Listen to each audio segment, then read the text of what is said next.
Buenos días a todos. El día de hoy vamos a revisar el siguiente tema. Lo vamos a hacer de la manera más rápida posible. El tema que vamos a ver es razonamiento terapéutico.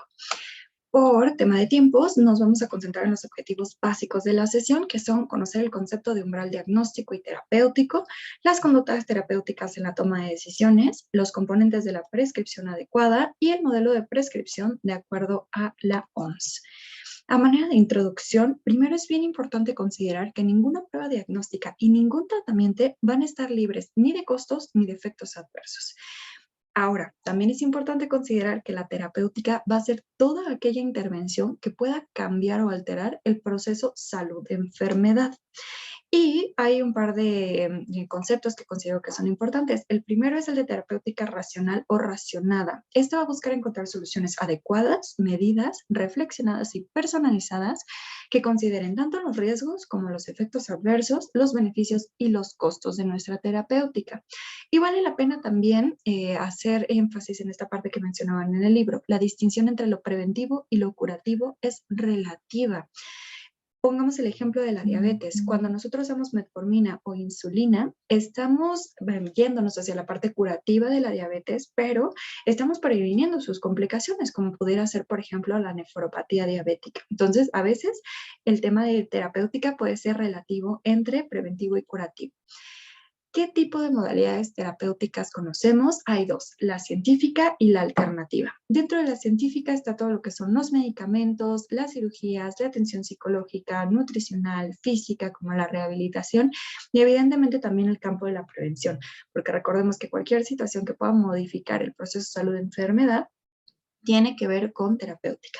Y por otro lado está la alternativa, con ramas como son la homeopatía, la acupuntura, la herbolaria, el naturismo, entre algunas otras.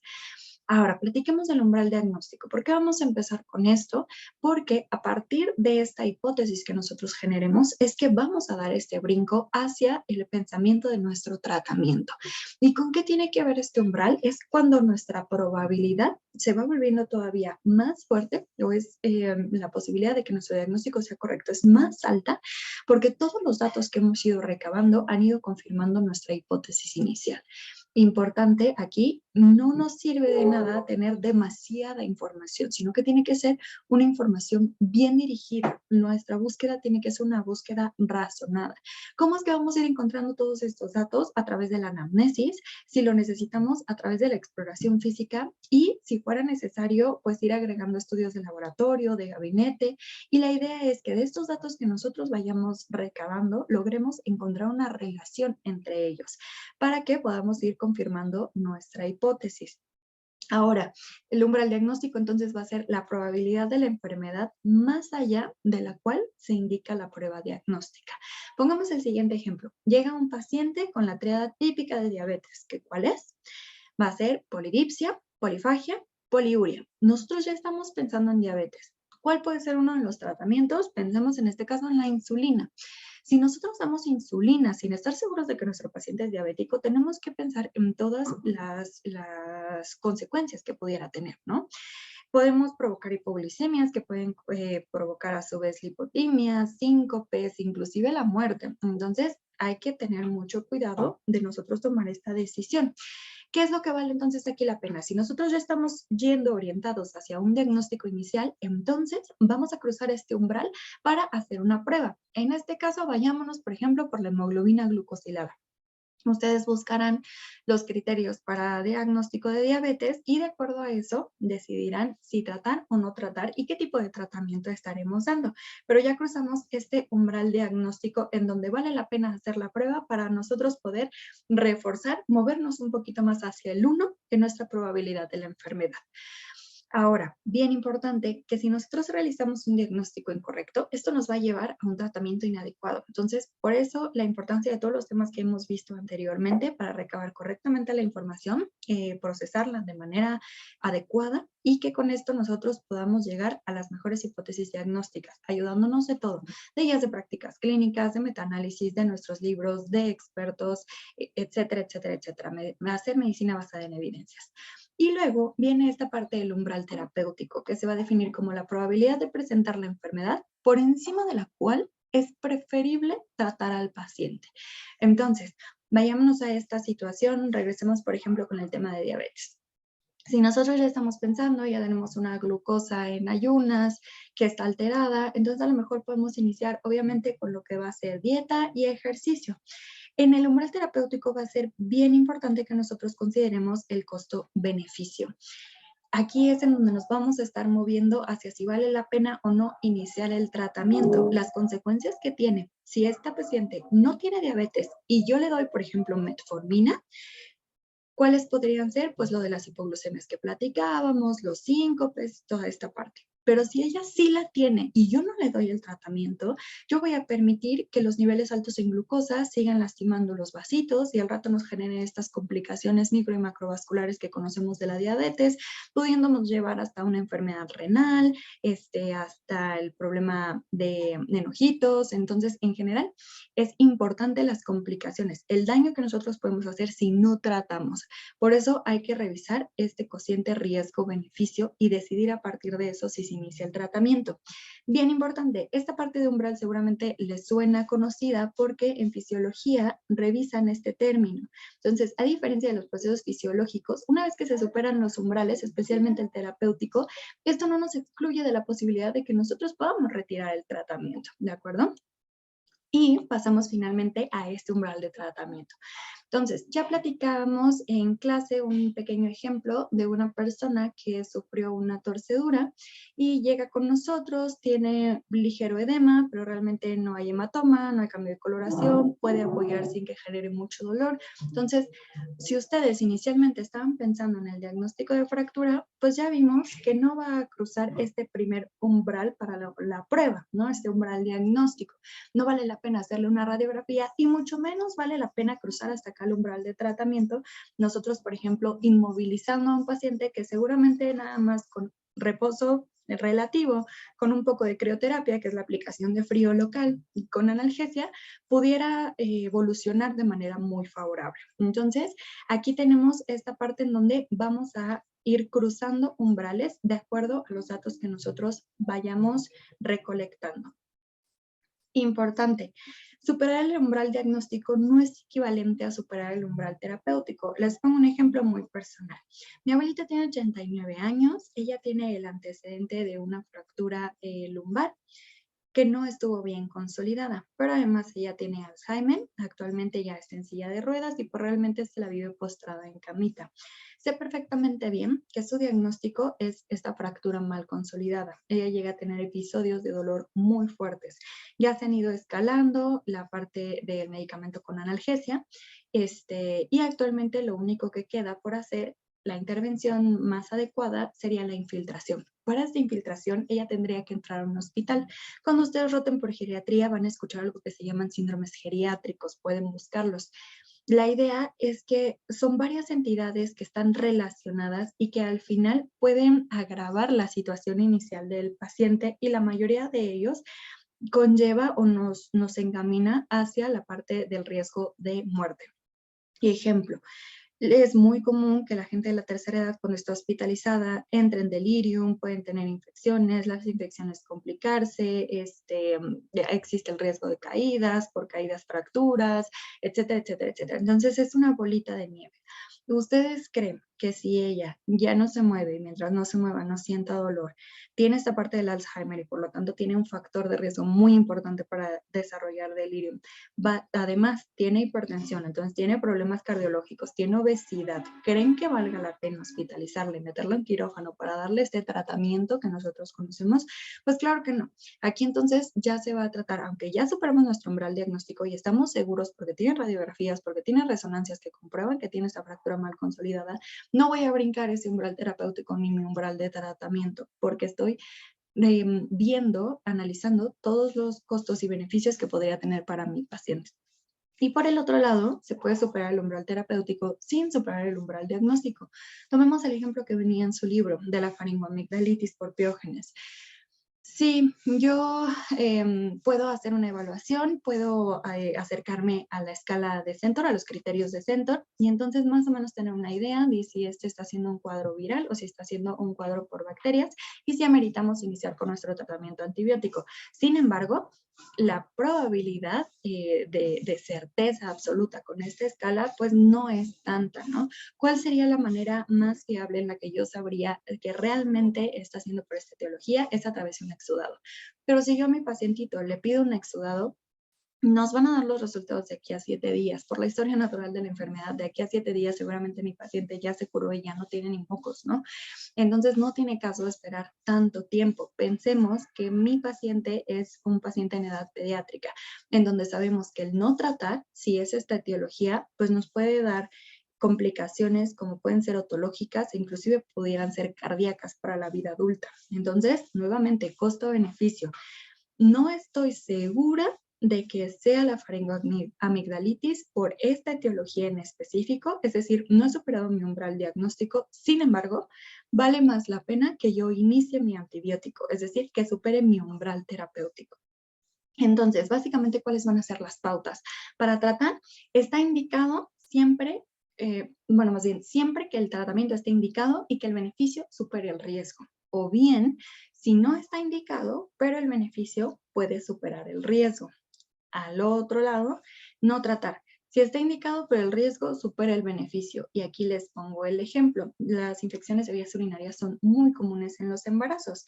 Si ustedes van a buscar en la guía de práctica clínica, el medicamento de elección o de primera línea es la nidrofurantoína. Pero si ustedes revisan, para el embarazo de tercer trimestre está contraindicado la nitrofurantoína, ¿no? Entonces, en este caso, se trata de no tratar con nitrofurantoína, pero por favor consideren que se vale el buscar alternativas. No vamos a dejar tampoco que nuestra paciente continúe con esta infección, porque el dejarla con una infección también nos puede traer problemas como el riesgo de un parto pretérmino. Entonces, riesgo-beneficio. Y obviamente en qué otro momento no vamos a tratar si no está indicado y si el riesgo supera nuestro beneficio. Bien importante, de estas 4 situaciones de tratar y no tratar, al final vamos a tener que poner por encima nuestros principios éticos, especialmente el de autonomía. Esto quiere decir que el paciente tiene la decisión final. Entonces, siempre vamos a tener que respetar la decisión informada de nuestro paciente. Importante que sea una decisión informada. Con nuestro paciente nosotros vamos a ir plantearle las opciones de tratamiento, las ventajas, las desventajas y las alternativas. Y una vez que él tenga todas estas herramientas o ella, entonces vamos a tomar esta decisión en conjunto.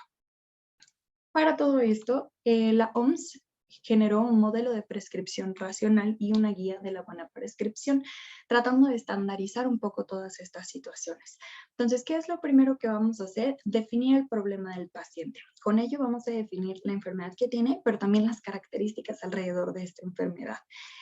El sexo, la edad, sus creencias, el tema económico, el acceso a su tratamiento, todo esto tenemos que considerarlo. Posteriormente vamos a especificar el objetivo terapéutico. Ya mencionábamos todas las ramas que existen de la terapéutica. Entonces, ¿qué es lo que nosotros esperamos con este tratamiento? Curar, paliar, rehabilitar. Tenemos que entender cuál va a ser nuestro objetivo. Prevenir, por ejemplo. Posteriormente vamos a seleccionar el tratamiento estándar, pero también vamos a verificar la idoneidad de este tratamiento. Por algo existe la medicina basada en evidencias y nos genera estos medicamentos de primera línea. Sin embargo, hay que recordar que siempre estamos tratando enfermos y no enfermedades. Entonces, lo que puede funcionar bien para uno puede no funcionar bien para otro. Me pasó ahora con el tema de COVID. Uno de los síntomas más frecuentes de los signos, era la fiebre. Y pues para todos era la paracetamol, pero no todo el mundo le hace el mismo efecto, aunque es un muy buen antipirético. Entonces, a lo mejor con algunos habrá que probar con ibuprofeno, a lo mejor habrá que probar con metamizol. ¿Se dan cuenta? Después de esto ya vamos a iniciar nuestro tratamiento. Y una vez comenzado el tratamiento, hay que dar información e instrucciones de alerta. Esta es algo esencial, porque muchos de los errores que suceden en medicina y del por qué no funcionan los tratamientos tiene que ver por las indicaciones que dan los médicos o las indicaciones que no dan los médicos. Me ha tocado ver gente a quienes se le indican óvulos en ginecología y ellos se los toman cuando tienen que ser vía vaginal. O, Doctor House, hay un episodio, pero a mí me sucedió en la vida real, los inhaladores para asma, en lugar de que los ocupen colocándolos en la boca y haciendo la inspiración, los ponían a nivel de cuello como si estuvieran aplicando un perfume. Entonces, nunca es demasiado obvio. Se tienen que dar las instrucciones de cómo, cuánto, cuándo, si es con alimentos, sin alimentos, la importancia de que sea en horario, etcétera, etcétera. Y finalmente hay que monitorizar el tratamiento, porque aunque pudiera ser el de elección o pues sí, el mejor para la patología, hay que estar seguros de que no genere efectos adversos, de que nuestro paciente esté teniendo un buen apego. Siempre va a ser importante que el tratamiento esté funcionando realmente y si no, que nosotros podamos pues recalcular o tomar otra ruta. Entonces, la OMS tiene varios puntos para promover el uso racional de estos medicamentos. Básicamente, se tienen que ver con la parte de la estandarización, la creación de un organismo nacional que autorice la coordinación de políticas del uso de los medicamentos, que existan directrices clínicas, que ya haya una lista de medicamentos esenciales y basada en los tratamientos elegidos, que existan comités para los medicamentos y la terapéutica, que haya también la parte de la educación, los cursos de farmacoterapia, que estén basados en problemas, en resolución de casos clínicos, que se enfoquen mucho a los currículums universitarios, educación médica continua, obviamente, el mantenernos actualizados, que exista una supervisión, una auditoría en donde se puedan generar opiniones y comentarios para que a partir de ellos exista una mejora continua, que brinden información independiente sobre medicinas, es decir, que esta información venga basada meramente en la evidencia, ¿no? Sin que tenga que ver con patrocinadores ni ninguna otra situación. La educación también al público, a los pacientes, a quienes lo están recibiendo. Rechazar los incentivos financieros con efectos negativos, por ejemplo, las farmacéuticas que pudieran presionar por el uso de un tratamiento en específico. Que exista una regulación adecuada y que se corrobore su aplicación. Y por último, que se proporcione suficiente gasto público para que se garantice la disponibilidad y el acceso a las medicinas y también al personal, porque recordemos que terapéutica no solamente es lo que nosotros nos tomamos, ¿no? Las pastillitas. Casos como es la hemodiálisis, la diálisis, requieren de personas que pueden estar aplicando este tipo de tratamientos. Y también venían un par de conceptos interesantes que ustedes se van a enfrentar en su vida como médicos. La polifarmacia, que aunque no está bien definido, se puede considerar a partir de 4 medicamentos o más. Ustedes vayan con cualquiera de sus abuelitos y pregúntenles cuántos medicamentos están tomando. Les aseguro que el 90% de ellos se encuentran en polifarmacia. Recomendación: utilicen las herramientas que ya conocen o que han ido conociendo a lo largo de informática biomédica, como es el Drug Interaction Checker de Medscape. Yo lo hice con mi abuelita y descubrí que tenía por ahí medicamentos que estaban generando efectos adversos entre ellos. Entonces, revísenlo, porque pasa, sobre todo con las personas de la tercera edad, que están viendo al geriatra, pero también están viendo al cardiólogo y también están viendo al neurólogo, y cada uno manda sus propios medicamentos sin revisar lo que las demás especialidades están enviando. Y por último está también la prescripción en cascada. Este es un fenómeno bien interesante en el que nosotros instauramos un medicamento y este medicamento empieza a darnos la reacción adversa y lejos de que nosotros pensemos en cambiar el medicamento inicial, damos un segundo fármaco para nosotros detener esta reacción adversa que estamos presentando. Uno que es muy común es con los IECAS, que es un antihipertensivo. Su reacción adversa principal es la tos, es bien sabido que la produce. Entonces, a veces, en lugar de que el médico decida cambiar, a lo mejor por un ARA, a lo mejor por un beta bloqueador, lo que hacen es dar un jarabito antitusivo, que además algunos también tienen la característica de que puede seguirnos elevando la presión. Entonces, se hace un círculo vicioso tremendo. Pero no es la única situación, seguramente a ustedes les ha pasado con los AINE, que suelen ser, como dicen los pacientes, agresivos a la pancita, ¿no? Entonces, ya va de la mano el ibuprofeno o del diclofenaco, pero también va con mi omeprazol. Entonces, esto de estar tomando nuestros 2 medicamentos juntos ya nos está haciendo esta parte de la prescripción en cascada. Vayámonos rápidamente a las conclusiones del tema. La palabra probabilidad va a estar implícita en el razonamiento clínico. De ninguna manera va a haber certezas absolutas, ni en cuanto a diagnóstico, ni en cuanto a tratamiento, nunca va a haber certezas absolutas en medicina. Anteriormente teníamos esta idea falsa de que la terapéutica siempre iba a ser consecuencia del diagnóstico y que a cada entidad diagnóstica le iba a corresponder una entidad terapéutica. Ya vimos que no es cierto. Diagnóstico no es igual a de inmediato iniciar tratamiento y un diagnóstico no tiene que estar forzosamente ligado a un medicamento en específico. La decisión de iniciar un tratamiento debe ser un proceso bien individualizado, con antecedentes personales patológicos como son las alergias, la parte de la economía, otras enfermedades que tenga, sus propias creencias para que el tratamiento realmente pueda ser efectivo y que podamos tener un buen apego al tratamiento. Siempre evaluando el cociente beneficio-riesgo. Regresémonos rápidamente al ejemplo que decíamos de la torcedura en nuestro paciente. Uno podría pensar, bueno, está bien, si exagero un poquito más y decido inmovilizar la extremidad de mi paciente, ¿cuál puede ser la peor complicación que derive de ello? Pues a lo mejor que después tengan que hacer un poquito de terapia de rehabilitación y fortalecimiento. Y nada demasiado grave, ¿no? Digamos que el riesgo sobre el beneficio pudiéramos sopesarlo de esta manera. Pero si nos vamos al punto de arriba, a que el proceso tiene que ser algo individualizado, pensemos en que a lo mejor ese paciente tiene 40 años, un papá, 3 hijos que dependen de él y él es el sustento económico. Entonces, si nosotros lo inmovilizamos, fíjense del impacto real que estamos teniendo sobre su salud, porque al final la salud es tanto la parte mental como la física como la social. Entonces, ese estrés económico que le va a generar el no poder ser proveedor durante esos momentos, seguramente va a tener un impacto en su salud, inclusive mental. Hacer partícipe al paciente en su tratamiento. Esto es algo bien importante, el empoderar a nuestro paciente. Si ellos entienden por qué se le está dando y cómo funciona su tratamiento, es mucho más fácil que logremos un apego correcto. Y por último, el estar conscientes de estos umbrales que cuando nosotros los leemos, lo vemos, lo revisamos, se nos hace muy obvio, pero el que nosotros logremos internalizar esta información nos ayuda a reducir la cantidad de medicamentos que vamos a dar, a estar muy conscientes de los efectos adversos que pudieran derivarse de los mismos, a disminuir los errores médicos y por ende aumentar la seguridad de nuestro paciente. Muchas gracias por su tiempo, chicos, y nos estamos viendo.